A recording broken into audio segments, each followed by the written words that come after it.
So, what up, YouTube? Mandy Hops here. How you doing? Today it's been emotional. So, what had happened was Monday. I pretty much got fired for my drawer being over. I told you guys that was a concern, right? And then I was either going to stay here or do the Route 66. Woke up today early, got a haircut. I hadn't said anything yet because I have a lot of people that watch my channel that like know me, so it's gonna bring like everything out of the woodwork. Like my ex-boyfriends, like bad decisions, good decisions. Everything's gonna start popping up as soon as I release this video facts. It's gonna start getting a lot of attention and like so I slept on it a day, because I always keep you guys in the know.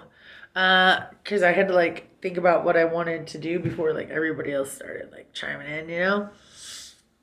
So I was gonna take the Route 66. It was so exciting. It was a reason, and I passionately do want to take Route 66. And I thought it would be an advantage to see my family. Well, here's what's funny, and this is why I remember why I left. My sister. I have two sisters. One I'm estranged from. She lives in Section 8. She hasn't worked in years. She's divorced, and she's a train wreck. The other one used to be a train wreck, my baby sister. She used to be a heroin addict, and I used to always take her to my house and help her when she got sick, help her get her job. Like, I took good care of her.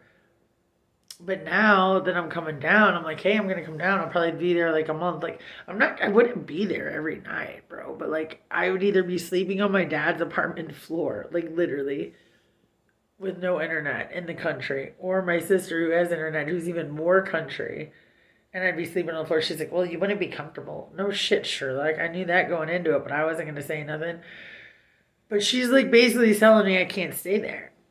Like, there's a place for $150 a week. First of all, my sister has never really hardly worked a day in her life. She worked a couple shitty jobs, like, not for long before she got fired. But, like, dude, nowhere's 150 a week, even in your neck of the woods, okay? And if it was, like, why would you put your sister up in it? Like, right now, if she was like, oh, my fucking country husband accidentally shot himself hunting and he's dead, and me and my fat, big-headed daughter need a place to stay, like, I would put her in the fucking corner and I'd set her up the best I could. But no, she's like, well, maybe we'll find somewhere for you to stay. You ain't staying here. Like, what? So that made me kind of rethink my whole life. So I was like, we already know what's going on with my mom and I. We're estranged for the most part. And then I just told you about my other sister. And then for my little sister to do this, like when remember you guys when I told you, like she told me she thought my dad was going to die? Well, it turns out he was just dehydrated, okay? But she was like, don't worry, me and David already have the funeral plans. Like, we already have, like, what? First of all, I never heard anything about my dad dying. Like, this is the first, and she was tripping. And second of all, like just to call me like that when I'm all the way out in Vegas and you're all the way out in St. Louis, Missouri, like do you know where that puts my head at? I'm worried. I can't just like walk across this. I can't just like get in my car and drive there, right? Like so yeah, she was just being a bitch. And guess what? She will pay for every single dollar of my parents' wedding of my parents' funeral now. Bitch, put your money where your mouth is. I don't care. They're dead. Like let them sprinkle in like the wind. I don't care. Like nobody cares after that. So go ahead, do it, girl. You can pay for all that. You can take care of all that.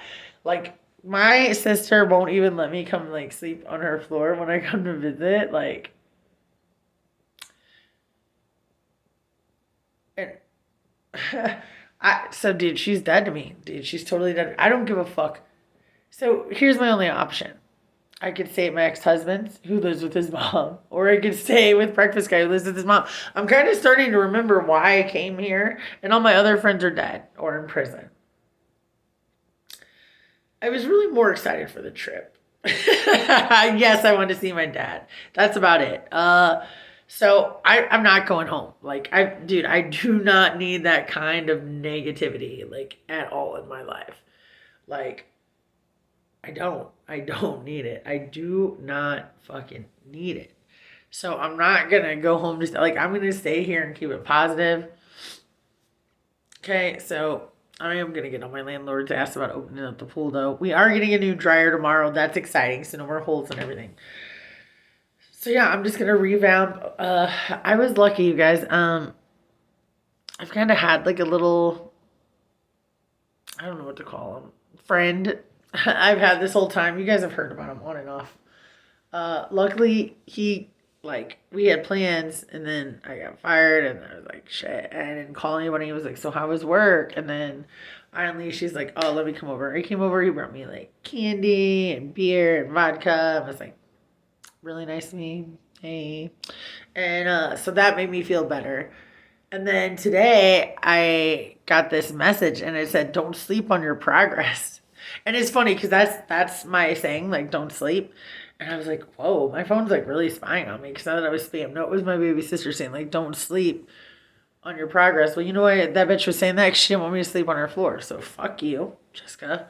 I'll never call you for anything again. Like, literally, like, these are the times in your life that you're like, oh, I'd really like to call on my family. And it's kind of fun. Like, it's exciting. They're coming in for a month. Yeah, it's going to be weird. It's going to be like the Griswolds family vacation. It's going to be Uncle Eddie's in town, whatever you want to, like, play it up to. But no, for her to treat me like that, like, I don't need anybody in my life like that. Like, there's no reason for me to play nice to her and talk to her and act like we're friends or family, because we're not anymore as far as I'm concerned. After that move, I'm really not.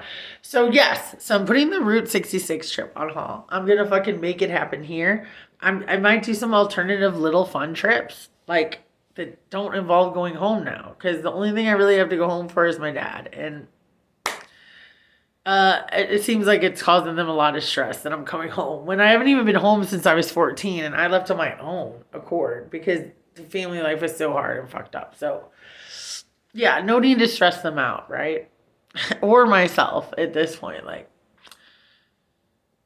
it's weird because it's like, what am I coming home to? I could come home to Breakfast Guy probably, but I know what we would get into. So I might just have him out here. He wants to come out here. I think it would be safer that way. So yeah, I guess I'm not taking the trip. They fucking ruined it for me. Dude, my family literally ruined everything for me. Like, everything. Like, that's why I got fucking the fuck away from them. And that's why I guess I'm not going back right now. Like, I don't feel this feeling very often because I keep myself so far away from them.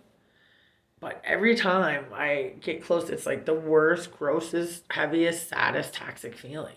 Like, and shout out to anybody that has a family like mine. Like, I feel you. Like, it's bad. That's why people are like, oh, you can't be alone. Yeah, I can be alone. I've been alone most of my life. Like, and like, look how alone dude, can you imagine, like, I don't know. Oh, I'm just actually just kind of amazed, like, how much of a fucking bitch my sister was. And, but it's better than I know and waste any other time and emotions on her, right?